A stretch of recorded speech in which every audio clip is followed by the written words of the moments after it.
Método de ELISA. Esse é um dos métodos mais amplamente utilizados para o diagnóstico de doenças infecciosas, podendo também ser usado na identificação de doenças autoimunes e alérgicas, pois a maioria dos patógenos desencadeia a produção de imunoglobulinas. Apresentando metodologia imunoenzimática, possibilita a identificação de antígenos AG ou anticorpos AC específicos do plasma sanguíneo. Esse teste é bastante utilizado por ser um método barato e apresentar alta sensibilidade e alta especificidade, características comuns dos ensaios que utilizam anticorpos. O estágio final em todos os testes de ELISA é a detecção.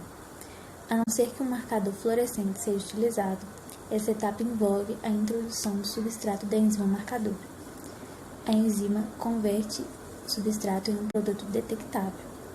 Se os passos anteriores do ELISA foram realizados corretamente, a intensidade do sinal produzido quando o substrato foi adicionado será diretamente proporcional à quantidade de antígeno capturado na placa e ligado aos anticorpos de detecção. Anticorpos conjugados em enzimas oferecem a maior flexibilidade em relação a métodos de detecção, por causa da variedade de substratos que mudam de cor ou que possuem quimioluminescência. Este é o teste de primeira linha no diagnóstico da infecção pelo HIV. Estes testes, até a sua terceira geração, só detectavam a presença de anticorpos 3 ou 4 semanas após o contato.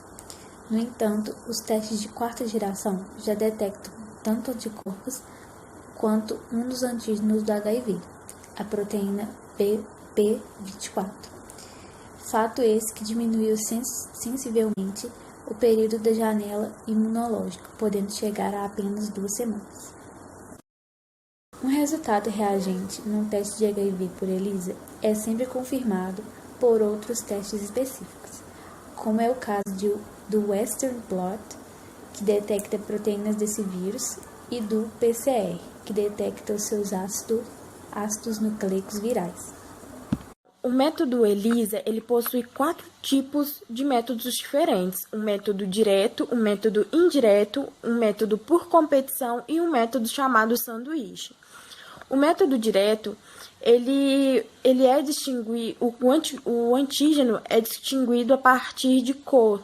Então, ou seja, ele tem, através do cultivo em placas, ele é distinguido através de um anticorpo primário, ou seja, ele usa apenas um anticorpo para distinguir esse antígeno.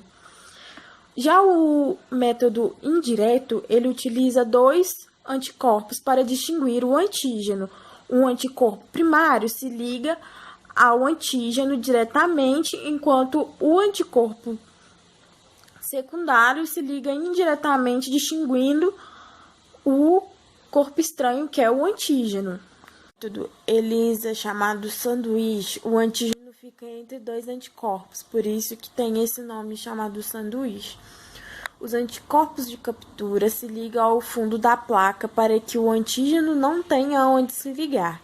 Em seguida, ele se liga ao antígeno de captura e é feita uma lavagem, onde é adicionado outros anticorpos conjugados. Após a lavagem desses anticorpos, é adicionado um substrato que identificará os antígenos por meio da cor. Esses antígenos ficarão entre 2 anticorpos que se ligaram e não foram eliminados durante a lavagem. No método ELISA por competição, há uma competição entre 2 antígenos. É adicionado um antígeno com um marcador que competirá com um antígeno sem marcador. Há uma lavagem que identificará por meio da mudança de cor, assim como o ELISA sanduíche, onde esse conjugado irá identificar esses antígenos. Parasitoses que podem ser diagnosticadas pelo método de ELISA: esquistossomose, cisticercose, teníase, larva migrans visceral e estrongiloidíase. Método de radioimunoensaio. O método de radioimunoensaio é um dos métodos mais sensíveis à análise quantitativa da reação antígeno-anticorpo. Ele permite medidas mais rápidas e medidas mais precisas também, até mesmo no caso de preparações que não estão purificadas. Ele apresenta limiar na detecção da ordem de nanogramas ou picogramas. O seu princípio tem muitas variações, mas o princípio mesmo da técnica é a quantidade de reagente marcado, antígeno ou anticorpo, quantifica o antígeno ou anticorpo não marcado na amostra. O radioimunessaio pode ser utilizado para quantificar hormônios, drogas, marcadores tumorais, alergenos e anticorpos e antígenos em doenças parasitárias. As suas limitações destacam principalmente o custo do teste, a vida média dos reagentes, que é baixa, e o risco operacional também. A gente tem 3 tipos de radioimunessaio: radioimunessaio direto, radioimunessaio de competição e radioimunessaio de captura. No radioimunessaio direto, uma quantidade fixa e limitada de anticorpo é ligada a um suporte sólido. Adicione-se uma quantidade fixa e pequena de antígeno marcado, misturado com uma amostra em teste ou com as soluções padrão que contêm concentrações conhecidas do antígeno não marcado.